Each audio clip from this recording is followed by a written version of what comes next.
야고보서 3장 13절에서 18절 교독하겠습니다. 너희 중에 지혜와 총명이 있는 자가 누구냐? 그는 선행으로 말미암아 지혜의 온유함으로 그 행함을 보일지니라.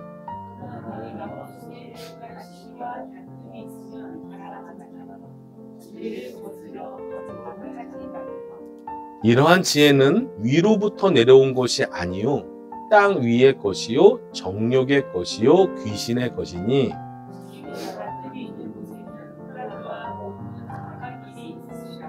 오직 위로부터 난 지혜는 첫째 성결하고 다음에 화평하고 관용하고 양순하며 긍휼과 선한 열매가 가득하고 편견과 거짓이 없나니 화평하게 하는 자들은 화평으로 심어 의의 열매를 거두느니라. 아멘.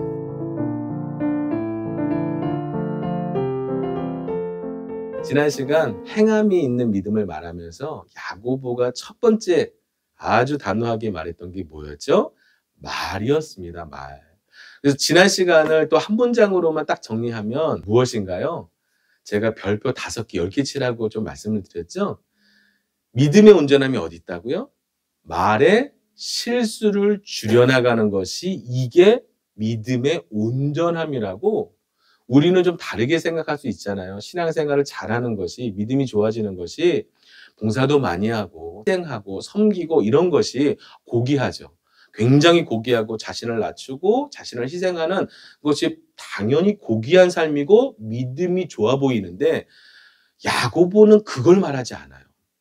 그것이 틀렸다는 게 아니라 우리가 공동체에서 함께 살아갈 때 더 실질적으로 저 사람에 대해서 또 내 자신에 대해서 우리가 믿음과 믿음이 만나서 교회를 세워가는 거에 있어서 실질적인 거 매일 항상 거슬려 불편해지고 시험에 들지 말아야 할 부분이 바로 말이기 때문에 말 실수를 줄이는 것만 해도 그것이 믿음의 온전함이라고 이야기하고 있는 거죠. 말이 얼마나 무섭습니까? 작은 불씨가 산을 태우듯 우리의 말 한마디가 자신의 삶과 상대방의 삶까지도 지옥불로 만들 수 있을 정도로 무서운 것이기 때문에 야고보는 말 실수만 줄여도 온전한 믿음이다 라고 이야기하고 있죠. 그래서 말 하면 뭘 기억하시면 돼요? 6번째, 말 실수를 줄이는 것만 해도 온전한 믿음이다. 이렇게 기억하시면 되겠는데요. 자, 이어서 야고보가 이 말에 대한 주제를 꺼내놓은 다음에 오늘 지혜에 대한 주제로 발전시켜서 얘기를 하고 있습니다. 지혜라고 다 같은 지혜가 아닙니다. 지혜가 말로 나가는데 하늘의 것이 있고 땅의 것이 있다라고 말하는 거예요. 이 하늘의 것과 땅의 것을 구분하고 그 차이를 알고 내 안에 있는 지혜들을 잘 다루며 살아가는 것이 그것이 또 온전한 믿음인 것을 얘기하고 있는데요. 13절 한번 읽고 설명을 좀 해볼까요? 시작. 너희 중에 지혜와 총명이 있는 자가 누구냐? 그는 선행으로 말미암아 지혜의 온유함으로 그 행함을 보일지니라. 아멘. 공동체 안에 나름 믿음의 온전함이 있고 지혜와 총명이 있다고 생각하는 사람들은 누구였죠? 이미 지난 시간에 선생된 우리라고 표현할 때 지혜와 총명의 대상자들은 누구냐면 선생들이죠. 야고보는요, 지금 교회 공동체 안에 신앙의 연륜과 지혜와 온전한 믿음을 가졌다고 생각하는 성도들에게 다시 한번 지혜와 총명이 있는 자가 누구냐라는 질문을 시작하며 권면을 하고 있습니다. 논리와 지혜가 탁월한 사람들이 온유함으로 그것을 행하지 않으면 그것은 지혜가 아니라고 야고보는 말하고 있는 거예요. 지혜와 총명이 뭔가요? 사물의 이치를 깨닫고 상황을 이해하고 문제를 해결하는 능력? 이렇게 좀 이해할 수도 있겠죠? 실생활에서 옳고 그름을 판단하는 분별력, 사물에 대한 이해력. 그래서 세번역이나 쉬운 말로 되어 있는 성경들은요, 이해력이라고 번역을 해 놓았습니다. 총명에 대해서요. 이 지혜와 총명은 마치 하나같이 우리에게도 주어져 있어요. 우리도 나름 삶에 지혜를 갖고 있지 않습니까? 총명함도 있습니다. 수준과 상황과 경험들이 다르지만 나름 지혜와 총명 있잖아요. 자녀들에게 말해주고 싶은 지혜도 있고요. 삶에 터득된 그 총명함도 있고 지혜도 말해주고 싶잖아요. 그런데 이 당시에 좀 상황을 조금 더 살펴봐야 하는데요. 야고보가 지금 말에 대해서 이야기하다가 지혜를 꺼내놓는 이유는 뭐냐면 그 당시 헬라 철학의 시대였잖아요. 그 시대는요. 이 지혜가 최고의 가치입니다. 최고의 가치예요. 그러니까 철학자들이 뭘 말하는 거예요? 세상의 지혜와 이치와 진리를 서로 말하면서 어느 것이 맞는지, 무엇을 추구하는 삶이 맞는지에 대해서 논쟁하고 선생된 자로서, 철학자로서 논쟁하면서 와, 이 사람의 논리가 최고야. 이런 지혜가 충돌하던 시대에 살고 있는 거예요. 그것을 최고로, 이 지성과 지혜를 최고의 가치로 두고요. 사람들이 그런 선생된 사람들을 따라가기를 좋아했던 시대잖아요. 그래서 소피아라고 들어보셨나요? 오늘 여기 말씀의 지혜도 소피아입니다. 소피아가 대세인 시대. 그것을 최고의 가치로 여기는 시대. 좀 가진 게 없어도 이 지혜를 가진 사람은 사람들이 최고라고 인정해주던 시대가 바로 이 헬라 철학의 시대잖아요. 그래서요, 철학자들, 선생들은요, 이 말로써 지혜를 설명하고 논쟁하고 자랑을 했죠. 그런데요, 그런 지혜들이 어디까지 흘러들어오냐면 바로 교회 안으로 들어오는 거예요. 자, 저희가 세상에서 돈 없이 살아갈 수 없잖아요. 자원들이 필요한데 세상에서 필요한 자원들이 세상 사람들이 생각하는 그 가치가 교회 안으로 들어오면 어떻게 되죠? 믿음과 삶이 변질이 일어나기 시작하죠. 지혜를 추구하는 마음들은 나쁜 건 아니에요. 그런데 그런 세상의 가치관과 지혜와 철학들이 하나님 은혜를 말하는 사람들에게 논쟁을 일으키죠. 어느 게 옳아? 어느 게 맞아? 라고 어느 게 맞는지를 따지면서 이긴 사람은, 그 논쟁에서 이긴 사람은 어깨에 힘이 들어가고 진 사람은 시기와 질투. 그래서 그 사이에 다툼이 벌어지는 거죠. 자, 이렇게 교회 안에서도요. 하늘의 지혜를 따지지 않고 하나님 없는 세상에서의 그 진리를 교회 안으로까지 가져와서 지혜가 지식이 되고 지혜가 그저 사변적 사고가 되어지는 이런 논쟁거리로 끝나는, 말로만 끝나는 거에 대해서 야고보가요, 직격을 날리는 거예요. 지혜와 총명이 있는 자가 누구냐? 그는 말로 하는 게 아니라 뭘로 보이는 거예요? 지혜의 온유함으로 삶을 통해서, 행동을 통해서 그 지혜가 드러나야 된다고 말하고 있는 거죠. 자, 그러면서요, 이 야고보가 하늘의 지혜와 땅의 지혜, 하늘로부터 온 지혜와 아래로부터, 땅으로부터 난 지혜를 설명을 하고 있습니다. 14절부터 16절 읽어보겠습니다. 시작. 그러나 너희 마음속에 독한 시기와 다툼이 있으면 자랑하지 말라. 진리를 거슬러 거짓말하지 말라. 이러한 지혜는 위로부터 내려온 것이 아니요 땅 위의 것이요 정욕의 것이요 귀신의 것이니 시기와 다툼이 있는 곳에는 혼란과 모든 악한 일이 있음이라. 아멘. 그 당시 지혜를 나쁘다고 말하는 사람이 어디 있겠어요? 요즘도 마찬가지죠. 지혜로운 삶을, 그게 성경적 지혜든 세상의 처세적 지혜든 그걸 추구하는 것이 그렇게 나쁘다고 생각이 들지 않잖아요. 근데 그 지혜가 교회에 들어와서 뭘 일으키는 거예요? 시기와 다툼이 일어나는 거예요. 시작은 괜찮은데 지혜를 고민하는 태도는 나쁘지 않은데 결과가 좋지 않은 거죠. 이 땅으로부터 난 지혜의 특징을 오늘 야고보는 이렇게 말합니다. 그게 뭔가요? 시기와 다툼이에요. 시기와 다툼. 그 지혜의 열매가 시기와 다툼이라면 그것은 결코 하늘의 지혜가 아니라고 야고보는 말하고 있는 거죠. 여기서요, 다툼이라고 우리는 번역했지만 헬라어적 의미를 보면은요, 이기적 야망을 말해요. 이 지혜를 가지고 자신의 이익을 위해서 자기가 높음을 자랑하고 자기가 많이 아는 것들을 지난 시간에도 하잖아요. 선생되려 하려는, 가르치려는, 그것이 삶이 되지 않았는데 지적 능력으로만 높아지려고 하는 이기적 야망을 말하죠. 사거적 만남하면서도 그런 얘기를 좀 나누었는데, 은혜가 충만하면 교회에서 밥을 먹고 함께 대화하고 나눌 때 어떤 얘기들을 나누죠? 오늘 받은 은혜, 말씀, 한 주간을 살면서 내가 하나님 어떻게 의지하려고, 하나님 어떻게 도와주셨고, 내가 또 실패했지만 하나님 내가 기도했고, 이런 하나님 앞에서의 우리의 삶을 나누잖아요. 그런데 어느 정도 시간이 지나고 은혜가 사라지고 그러고 나면 슬그머니 들어오는 것들이 있는데 그게 뭔가요? 세상의 지혜들이에요. 세상의 방법들이에요. 내가 가진 것들에 대한 자랑, 이렇게 인간적으로 조금씩 이렇게 되면서 그 안에 뭐가 나오냐면요. 다른 사람이 더 가지고 난 덜 가진 거에 대한 시기와 다툼이 내 안에서 일어나죠. 이 시기는요, 멀리 있는 사람한테 느끼지 않아요. 누구한테 느끼죠? 옆집 아줌마, 네, 직장 동료, 형제들, 사촌들. 그래서 정말 진리가 하나 있죠. 사촌이 땅을 사면 배가 아프다. 멀리 있는 사람한테 배 아프지 않아요. 나 배고픈 건 참을 수 있어요. 근데 배 아픈 건 못 참아요. 교회 안에도 정말 하늘로부터 온 지혜가 사라지고 세상의 지혜, 세상의 것들로 가득 차면서 변질이 일어나기 시작하죠. 우리가 죄인이고 그 죄인들이 모여 교회를 이루기 때문에 어찌 보면 당연한 거지만, 그러나 방치된 거죠. 말씀에 방치되고 은혜에 방치되고 하늘의 것을 구하는 것의 삶으로의 방치로 인해서 벌어지는 것입니다. 오늘 키워드는요, 사실은 시기예요. 시기와 온유인데요.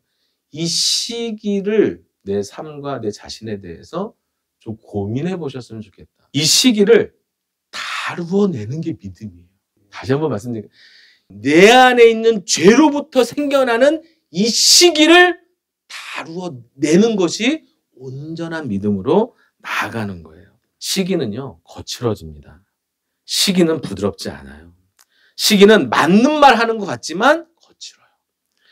시기는요, 세상의 것이고 정욕의 것이고 귀신의 것이라고 오늘 말하고 있잖아요. 시기가 얼마나 무서운지 잠언은요, 이렇게 얘기합니다. 평안한 마음은 육신의 생명이나 시기는 뼈를 썩게 하느니라. 공감하시나요? 한번 내 시기에 사로잡혀 보신 적 있으신가요? 누군가와 비교하며 누군가가 더 가진, 저 사람이 가진 거 나 없는 것 때문에, 저 사람이 누리는 거 내가 못 누리는 것 때문에, 저 사람이 행복한 거 내가 미워하는 저 사람이 행복한 것 때문에 내 뼈가 삭아본 적이 있으신가요? 저도 있어요. 저도 있어요. 그리고 앞으로도 있을 수도 있습니다. 우리의 가진 죄성이 그래요. 이 죄가 도려내지면 얼마나 좋겠어요. 이 시기가 도려내지면 좋겠는데 그렇게 살아가기가 쉽지 않죠. 우리의 죄성이 시기를 부추깁니다. 나를 자랑질하게 하고 싶어하고 비교하며 그것에 밀릴 때는 이 뼈가 썩어가는 고통에 빠지게 되죠. 너무 독해져요. 그래서 오늘 말씀해 보면요, 독한 시기라고 야고보는 표현하고 있죠. 속이 날마다 뒤집혀져요. 날카롭고 다툼을 만들어내며 견디지 못하고 결국은 어느 때 이게 풀리냐면 내 자랑을 할 수 있는 상황이 되어야만 이 시기의 마음이 풀리는 거죠. 좀 부끄럽지만 좋은 의미에서의 시기인데 저를 침몰시키는 경험을 많이 경험을 하게 되더라고요. 그러니까 제가 지난번에 말씀드렸잖아요. 저도 나름 젊었을 때, 처음 주님 만났을 때 그 믿음을 가지고 주님 사랑하는 거 둘째가라면 서러웠던 시절이 있던 거죠. 좋은 마음이잖아요. 주님 사랑하고 싶은 마음, 누구보다 주님 더 가까우고 싶은 마음, 주님이 전부이고 싶은 마음은 소중한데 이게 방향성은 좋은데 신앙적 열정이 죄와 시기를 만나니까요, 베드로처럼 되는 거예요. 다른 사람은 다 버려도 다른 사람 다 변질돼도 다른 목사 다 변질돼도 꼭 다른 사람을 찍고 가는 거죠. 어떻게 해야 되나요? 이 시기를 버리기 위해서 다른 사람은 버려야 돼요.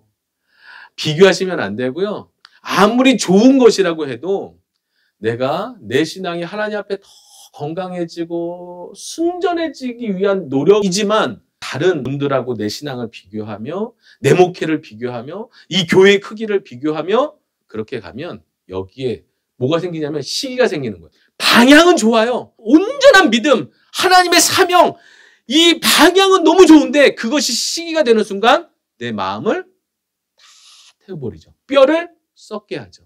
무너지게 만드는 거죠. 이 시기를 다루어내는 것이 교회의 크기와 상관없이 목사의 설교 능력에 상관없이 내가 하나님 앞에서 이 시기를 다루지 않으면 내 믿음은 온전해지지 않는 거죠. 이게 하늘의 지혜예요. 헬라 철학을 말해요. 그 좋은 진리를 말해요. 지혜를 말해요. 좋아요. 세상적이라고 말해요. 해도 좋아요. 자, 그렇게 어떻게 하면 잘 살 수 있고 어떻게 하면 바른 삶을 살 수 있는지를 수많이 논쟁하고 이것이 옳다고 말하는데 그 옳음을 가지고 와서 내가 맞다고 뭘 하는 거예요? 시기하고 싸움이고 전쟁이 벌어지는 거죠. 그것은 지혜가 지혜되지 못하는 거죠. 결국은 하나님 앞에 간절하게 바랬던 믿음의 온전함이 시기가 다루어질 때 더욱 온전해지더라고요. 제가 변질되지 않는 목자가 되기 위해서, 정말 순전한 목사가 되기 위해서 다른 큰 교회 목사님들과 비교하지 않고 그냥 정직하게 날마다 하나님 앞에 설 때 이 시기의 마음이 다루어지는 거예요. 크고 작은 거에 상관이 없이, 잘하고 못하고에 상관없이 주님이 나를 얼마나, 나에게 맡겨주신 그 은혜와 사명과 사랑이 얼마나 큰지를 주님 안에서만 발견되지 시기 안에서 발견되지 않는 거죠. 자, 그럼 이제 위로부터 난 지혜의 특징을 살펴봐야 하지 않겠습니까? 7절, 18절 읽어보겠습니다. 시작. 오직 위로부터 난 지혜는 첫째 성결하고 다음에 화평하고 관용하고 양순하며 긍휼과 선한 열매가 가득하고 편견과 거짓이 없나니 화평하게 하는 자들은 화평으로 심어 의의 열매를 거두느니라. 아멘. 오늘 이렇게 야고보가 하늘의 지혜를 다루면서 여러 가지 열매들을 지금 나열하고 있잖아요. 이 열매들을 이미 한마디로 13절에 표현을 했어요. 지혜와 청명이 있는 자가 누구냐? 그는 선행으로 말미암아 지혜의 온유함으로 그 행함을 보일지니라. 온유가 없으면 지혜가 되지 않는 거죠. 지혜가 시기로 가득하고 다툼이 가득하면 지혜가 아닌 거죠. 그럼 그 지혜는 어때야 돼요? 온유함이 있어야 되는데, 이 여기서 온유함은요, 두 가지를 의미합니다. 첫 번째는 우리가 다 알고 있는 성품적 온유함이에요. 좀 부드러운 거죠. 이왕 말하는 거, 아무리 옳은 거라도 온유하게 상대방이 불편하지 않게 그 사람이 잘 듣고 이해할 수 있도록 표현의 실력이에요. 성품적 실력이죠. 누가 좋으세요? 고래고래 소환 지르고 막 이렇게 맞는 말이라니까요. 맞는 말을 지적질하듯이 말씀하시는 게 우리는 불편하잖아요. 우리 살아가는데 당연하지 않겠습니까?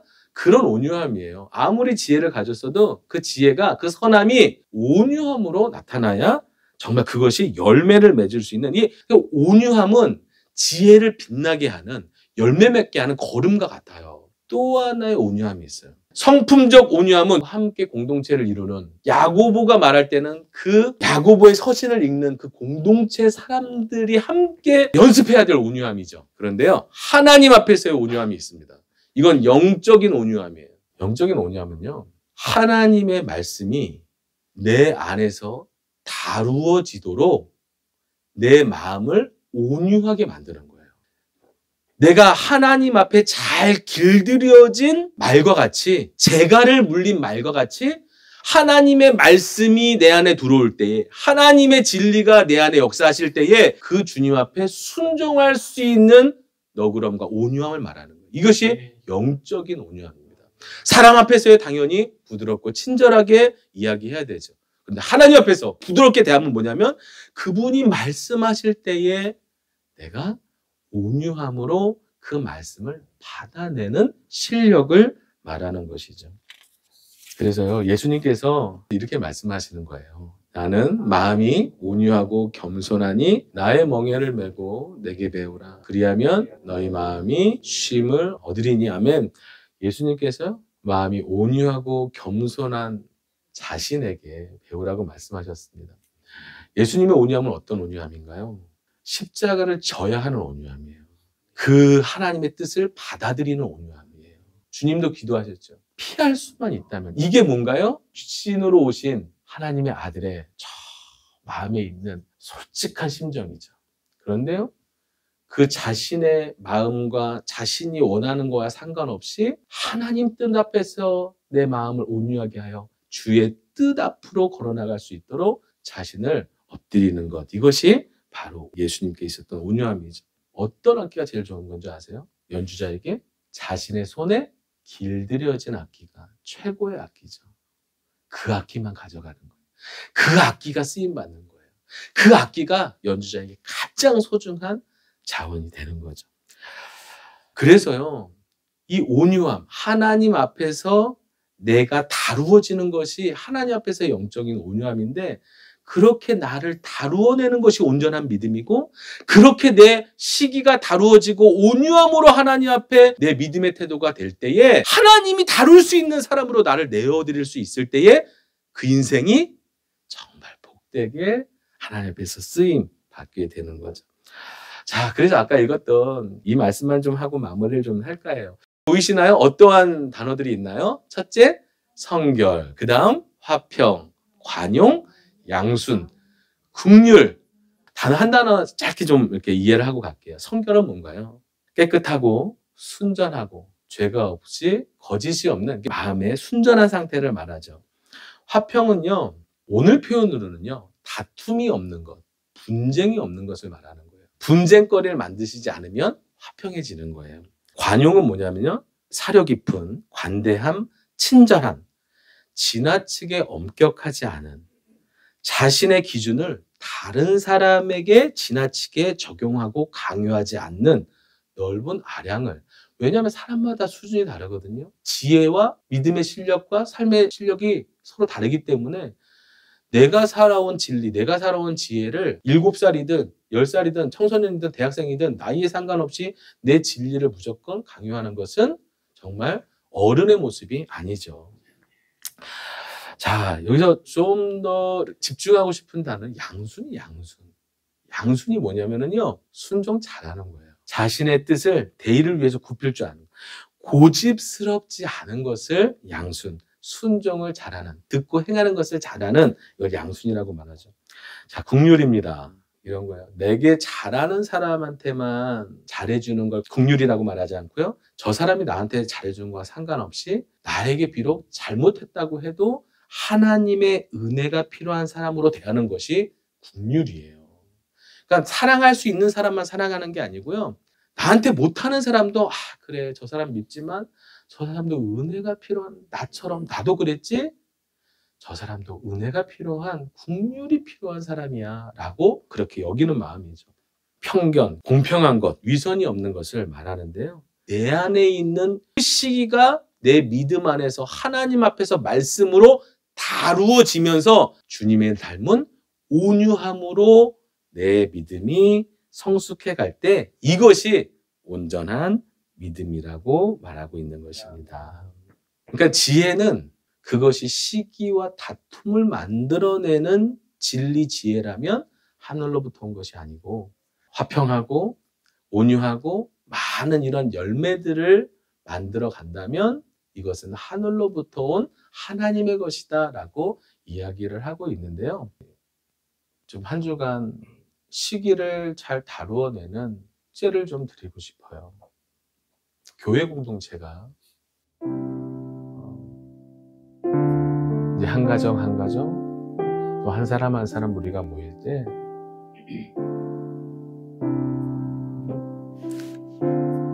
결국은 우리 안에 시기 싸움인 거죠. 믿음의 시기든 영적인 시기든 어떤 세상 가진 것의 시기든 사람이 모인 곳에는 항상 시기와 다툼이 일어납니다. 이것을 다루어내야만 교회 공동체가 온전하게 세워질 수 있는 거죠.